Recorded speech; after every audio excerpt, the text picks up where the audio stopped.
Dzisiaj jesteśmy na wyspie Aran, jesteśmy na południu, jesteśmy w destylarni Lak. Jest to nowa destylarnia, która produkuje swoją whisky dopiero od 2019 roku. Jest to siostrzana destylarnia Arana, która produkuje tylko i wyłącznie whisky torfowe.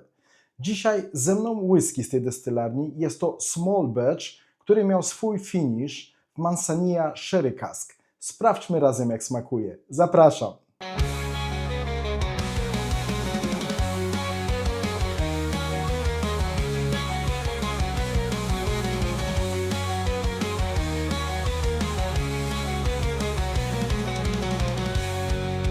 Witam serdecznie w kolejny piątek, tutaj Marcin. Tak jak zapowiedziałem na wstępie, jesteśmy na wyspie Aran na południu w destylarni Lak. Ze mną ta oto whisky, jest to Lak, który miał swój finish w Manzanilla Sherry Cask.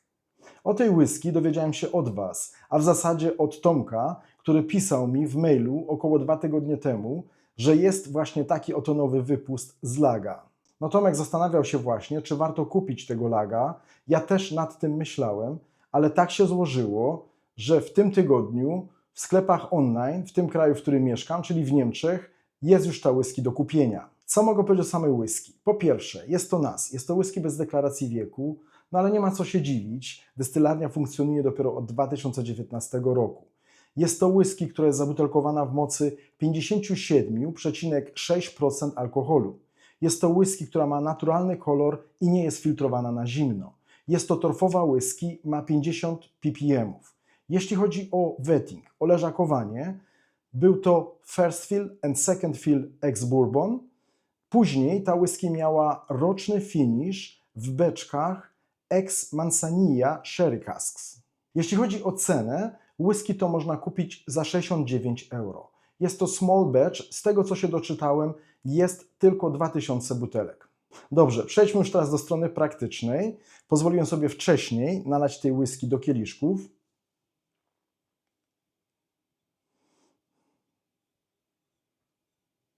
Sprawdźmy, jak jest na nosie.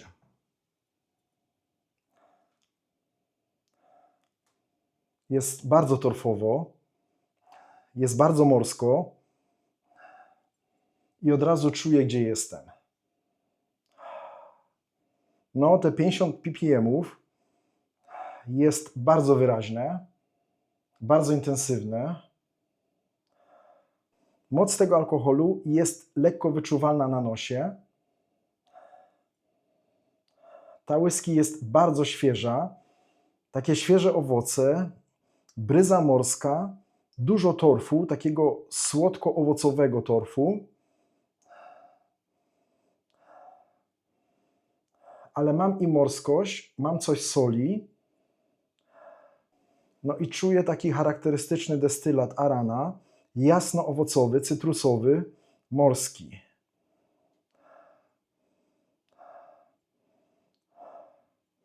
Teraz mam nieco wanilii, nieco jasnego karmelu, takiego słonego karmelu i takie morskie klimaty.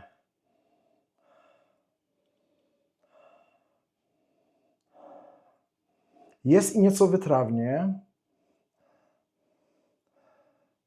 Mam zapachy orzechów, migdałów. No taki troszeczkę klimat jak z Fino Sherry. Oczywiście jest to Manzanilla, jest to inne sherry.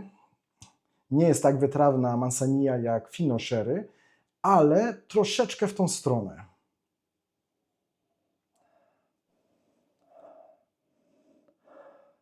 No mam sporo jasnych owoców, mam jasne winogrona, również i pestki z winogron.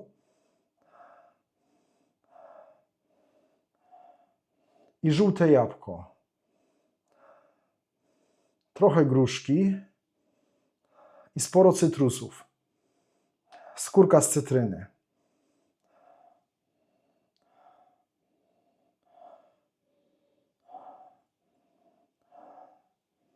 No ten alkohol teraz już delikatniej, już nie jest tak bardzo odczuwalny jak przy pierwszym niuchu.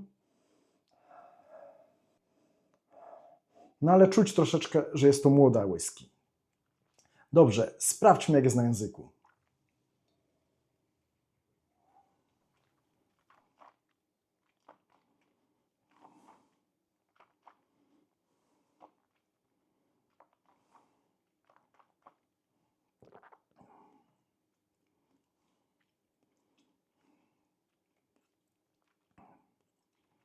Bardzo fajnie, bardzo przyjemnie. Bardzo fajny dym, bardzo fajny torf. Poczekajcie, zaraz do go przejdę, tylko skoncentruję się teraz na tym, co mam teraz. Mam taką fajną goryczkę, powiedziałbym migdałowo-orzechową, troszeczkę tanin i cytrusy, które idą w stronę grejpfruta.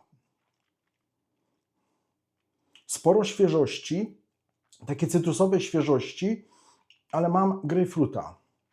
Dobrze, na początku bardzo fajnie dym, bardzo fajnie torf. Poszło to leciutko w stronę ogniska, ale jest też takie i popiołowo-ziemiste. Potem było dość sporo słodyczy, takich jaśniejszych owoców plus orzechy. No a potem było to, co przed chwileczką powiedziałem. No muszę powiedzieć, że na języku jest lepiej niż na nosie, jeśli chodzi o sam alkohol. Ma 57,6% alkoholu. No skłamałbym, gdybym powiedział, że nie czuję, że to jest mocniejsza whisky, ale pije się bardzo fajnie. No teraz jest fajnie wytrawnie, troszeczkę ziemisto, troszeczkę tanin, takie cytrusowe owoce, troszkę tej goryczy z grejpfruta, troszkę cytryny, skórki z cytryny. Mam i orzechy, orzech włoski bym powiedział teraz, orzech włoski i migdały. No i mam również troszkę morskości. Bardzo przyjemnie, fajnie wytrawnie, chociaż na początku było więcej słodyczy, ale do tego może wrócę przy drugim łyku. No teraz pięknie, teraz pięknie. Dużo więcej słodyczy, jest tak kremowo, jest oleiście, o ile mogę powiedzieć, że jest oleiście na nosie. Sporo owoców, jasnych owoców, ale słodkich owoców. Dojrzała gruszka, bardzo dojrzałe jabłko i coś cytrusów, ale tutaj mam cytrynę i skórkę z cytryny. Tu nie czuję teraz tego grejpfruta.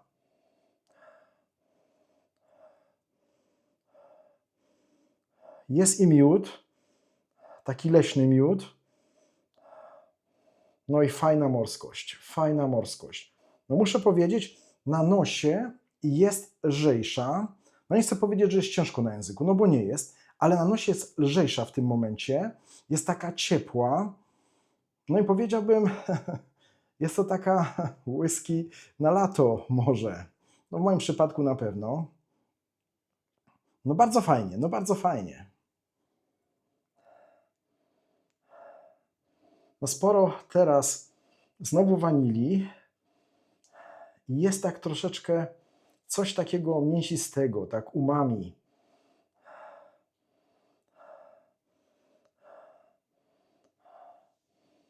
No są takie momenty, kiedy czuć troszeczkę młodość tego destylatu, ale mi to nie przeszkadza. Dobrze, może zanim zrobię drugiego łyka, przejdę jednak do tego kieliszka, gdzie mam tą samą whisky z odrobiną wody.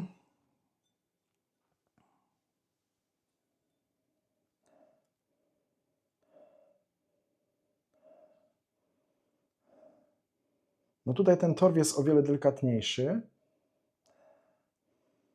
i czuję bardziej destylat, który idzie mi tak w stronę Arana dziesiątki, plus takie ciekawe klimaty z tyłu.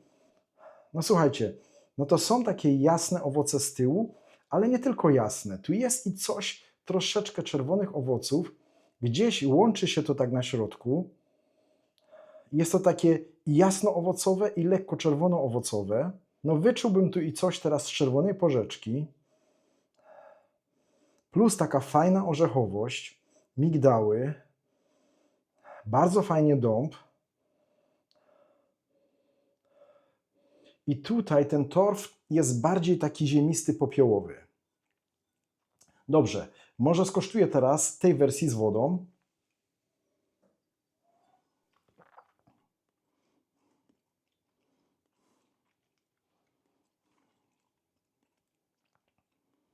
Bardzo fajnie, bardzo przyjemnie.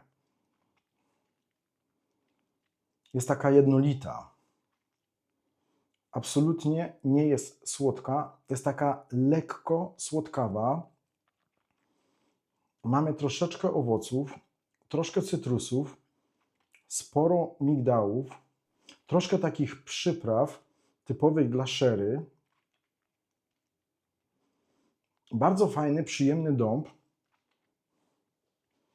I powiem Wam, że ta z tą wodą robi wrażenie dojrzalszej. Ja wiem, że to jest ta sama whisky, być może 5, 6, 7-letnia whisky.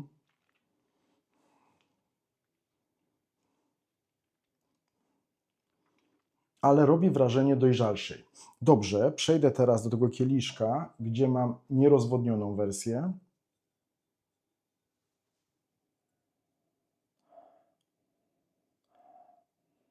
To tutaj mam więcej świeżości, ale i więcej morskości.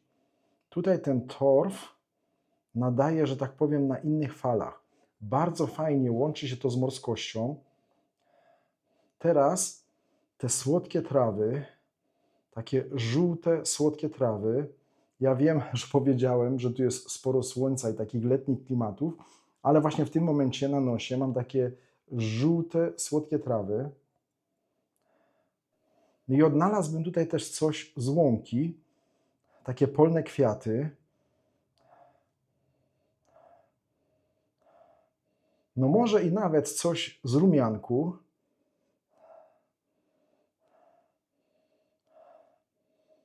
Jednak takie letnie klimaty. Dobrze. Zrobię drugiego łyka, albo w sumie trzeciego, ale drugiego w wersji bez dodania wody.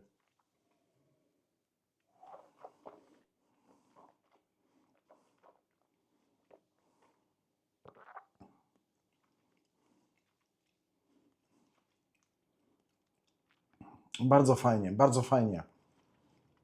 Jest taka oleista. Jest ziemista i ma sporo mineralności teraz przy tym łyku. Jest bardzo przyjemnie wytrawna. Nie tak bardzo wytrawna jak przy Fino Sherry, bo ta wytrawność jest nieco mniejsza i whisky robi wrażenie lżejszej.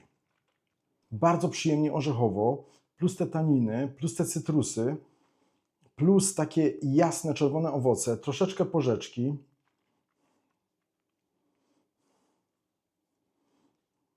No faktycznie, letnia whisky. Takie letnie klimaty.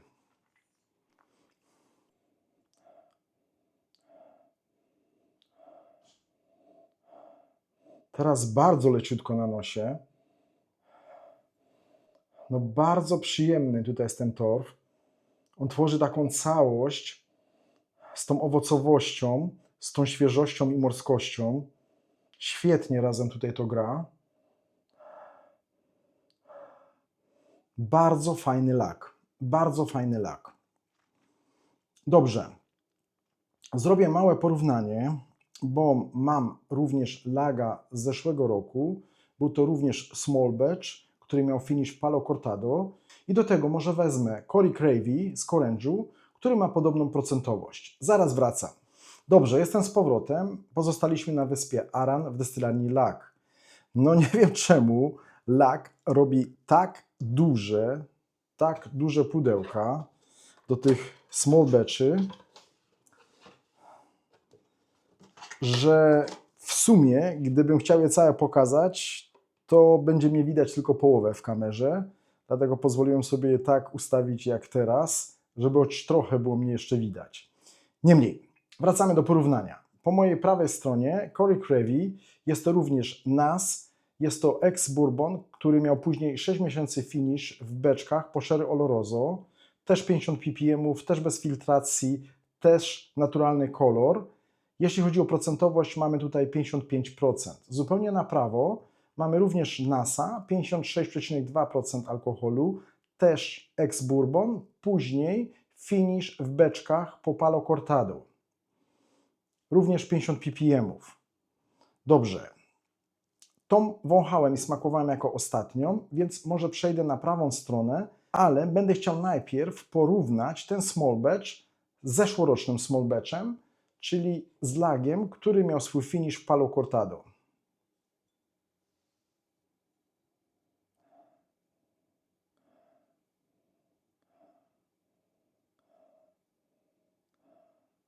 Tutaj wyczuwam więcej samego destylatu laga, więcej cytrusowości. Z tego co pamiętam, to chyba ten lag miał swój finish 6-miesięczny w Palo Cortado. Nie mam aż tak dużej świeżości i tego słońca tutaj. Jest fajnie, jest jasno owocowo, również leciutko czerwono-owocowo. O ile dobrze pamiętam, to powiedziałem wtedy przy tej whisky, że smakuje jak kompot z porzeczki z rabarbaru, tylko taki mało słodki. I właśnie coś podobnego mam w tej chwili na nosie. Plus sam destylat, ale muszę powiedzieć, że tutaj w tym kieliszku odczuwam, jakby ten destylat był młodszy niż w tej whisky po lewej stronie.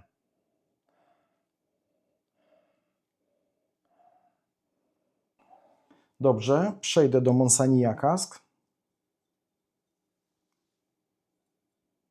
Oj, ale fajnie.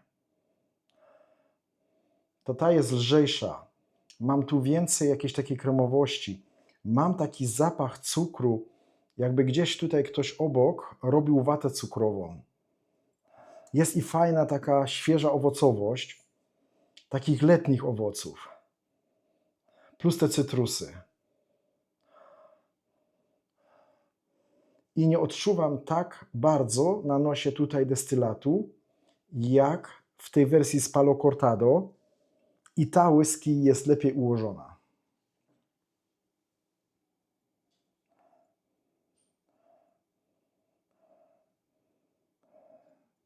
Ta robi wrażenie trochę cięższej. A nie chcę się powtarzać. Po prostu ma mniej świeżości, mniej takiej owocowości. Dobrze. Powącham sobie jeszcze przez chwilę Monsania Cask.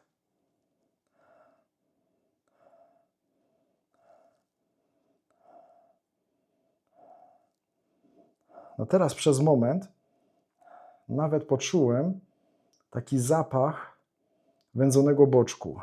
Ale nie wiem, bo to jest pierwszy raz, kiedy coś takiego wyczuwam w tej whisky, czy to nie jest efekt tej kombinacji.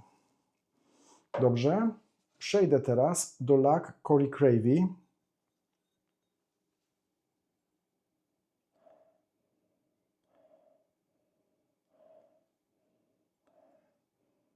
No fajne klimaty. No bo z jednej strony jest ta świeżość, jest morskość, jest tu troszeczkę coś z cytrusów, ale jest fajnie, czerwono-owocowo. Jest taka ciemna czekolada. No to muszę powiedzieć, aż sprawdzę w tym momencie, że Corey Cravey dzisiaj podchodzi mi na nosie chyba lepiej niż Palo Cortado.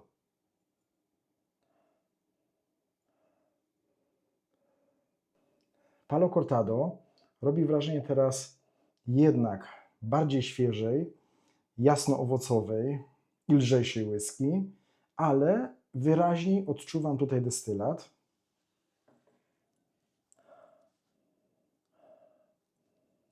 To mam wrażenie, że lag Corey Cravey teraz jest lepiej ułożony niż Palo Cortado, a wiem, że wcześniej tak nie było. Dobrze. Przejdę do Mansania. Pięknie, pięknie.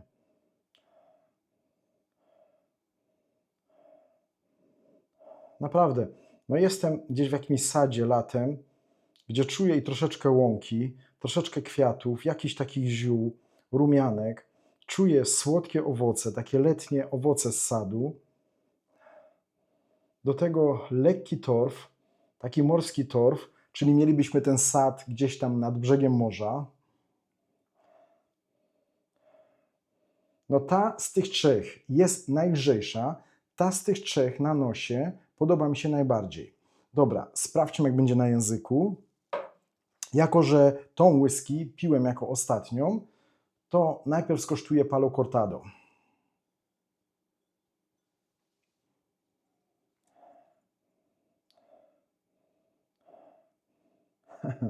No tu teraz ten rabarbar. No chyba mi już zostanie w głowie. Dobrze, skosztuję.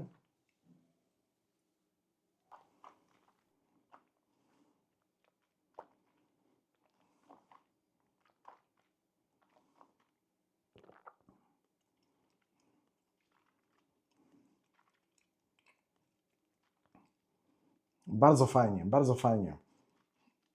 No mam tutaj ten rabarbar swój, ale sporo więcej orzechów, więcej tanin i ta whisky jest bardziej wytrawna. Mam tu sporo wytrawności, takiej eleganckiej wytrawności. Bardzo przyjemnie się to pije, bardzo fajnie, ale czuję tutaj również moc. I nie, że ten alkohol jest nieprzyjemny, albo że czuję moc alkoholu na języku. Nie to chciałem przez to powiedzieć, ale chcę powiedzieć, że ta whisky jest mocna, intensywna w tej swojej wytrawności. No jest tu coś fajnego w tej whisky. Takiego eleganckiego. Tej młodości na języku tak nie odczuwam, jak odczuwałem wcześniej na nosie. To znaczy odczuwałem, że jest młodsza niż ta po lewej stronie. Ale też odczuwam tutaj coś takiego mięsistego. Coś umami. Idzie leciutko w tą stronę. Ale jest to bardzo przyjemne, ale bardzo wytrawne. I mocne w tej swojej wytrawności. Dobrze. Przejdę. No jakoś tak troszeczkę mało jej mam, może mi wystarczy. Dobra, przejdę teraz do tego laga. No, mnóstwo owoców, jabłka, takie, mam taką tacę z owocami, gdzie mam i jasne winogrona, gruszki i jabłka. I ktoś właśnie te jabłka teraz jeszcze pokroił, że pachną jeszcze bardziej.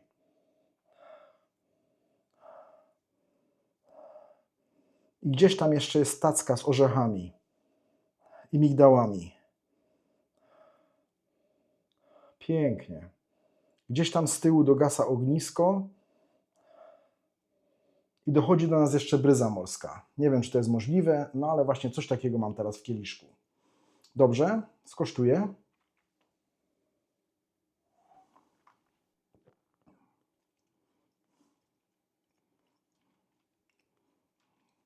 Jest o wiele lżejsza. Jest o wiele lżejsza niż Palo Cortado. Inaczej się rozchodzi. Palo Cortado trzymał się, że tak powiem, języka i konsekwentnie trzymał się języka. Tutaj mam więcej na podniebieniu i po bokach, po policzkach. I jednak ta jest lekko wytrawna, ale nie jest tak wytrawna jak Palo Cortado. Ma sporo tej właśnie owocowości, tej świeżości. Te owoce nie są tak słodkie na języku jak na nosie, ale dalej są świetne, dalej są świeże, są letnie. Moim zdaniem to wygląda to tak, jakby ktoś chciał smaki lata, takie smaki lata z sadu właśnie ukryć tu w tym kieliszku. Pije się bardzo dobrze, jest delikatniejsza niż Palo Cortado, ale to nie znaczy, że Palo Cortado jest gorszy tutaj. Absolutnie nie. To jest po prostu inny lag. Taki bardziej elegancki, taki bardziej wytrawny.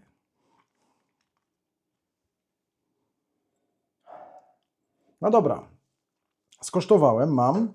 To idziemy teraz do Corężu, Cory Cravey. Mamy ex-bourbon i potem 6-miesięczny finish w beczkach po Sherry Oloroso.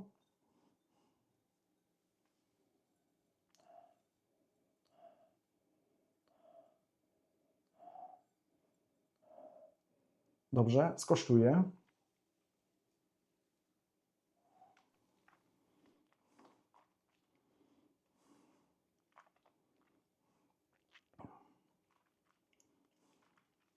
Ok, to tutaj z tych trzech whisky najbardziej odczuwam sam destylat.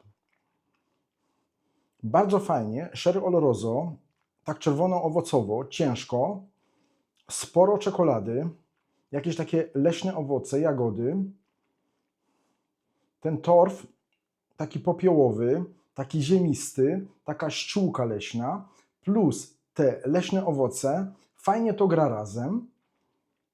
Jednak powiedziałbym, ta whisky ma 55%, czyli w tym towarzystwie było nie było, jednak jest to najniższa procentowość. Ja wiem, że brzmi to troszkę trywialnie, ale tak jest. Ale na języku robi wrażenie najbardziej alkoholowej.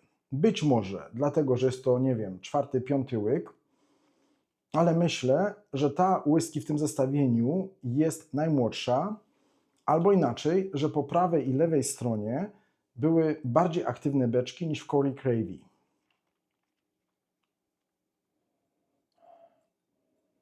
No jest fajnie, jest bardzo fajnie, ale też jest młodo. I tutaj mam troszeczkę imbiru, mam troszeczkę pieprzu, mam troszeczkę tej ostrości alkoholowej. Jest fajnie, ale nie tak fajnie jak w tych small batchach.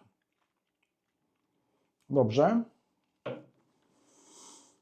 Bez popijania i płukania ust wodą, bo to by nie miało sensu teraz dla mnie.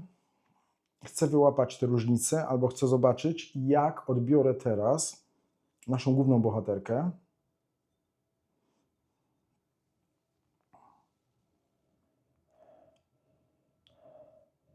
Pięknie, pięknie, pięknie. Jak dla mnie to tylko pokazuje to, że to jest destylarnia, która ma naprawdę duży potencjał. Oczywiście, że musimy poczekać na pierwsze whisky z deklaracją wieku, na takie starsze wypusty, ale już te whisky pokazują, że ten destylat ma naprawdę potencjał.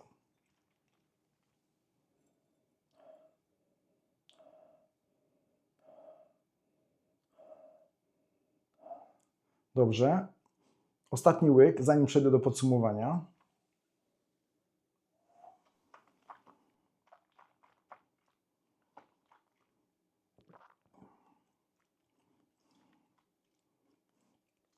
Bardzo fajnie, bardzo fajnie.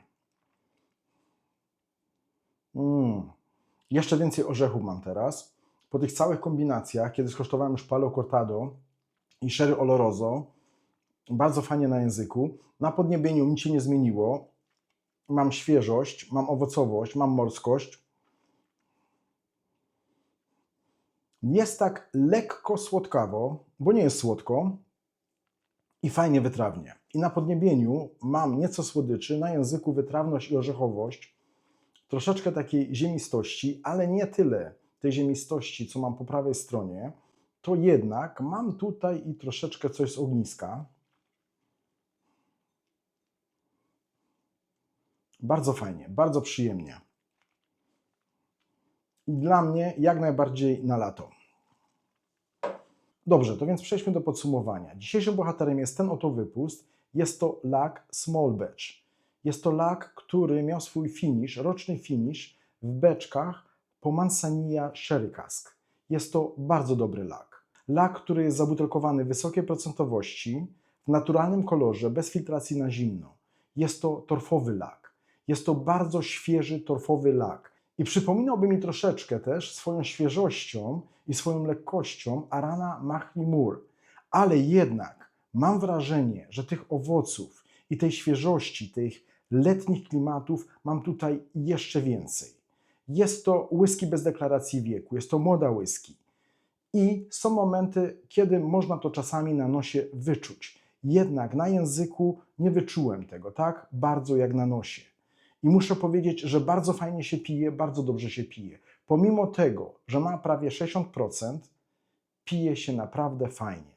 Dla kogoś takiego na przykład jak ja, czyli fana whisky z destylarni Aran, czy to Lochranca, czy Lak, no to powiedziałbym nawet, że jest to poniekąd pozycja obowiązkowa. Dla miłośników whisky, torfowych whisky, no to muszę powiedzieć, że jest to bardzo fajna whisky.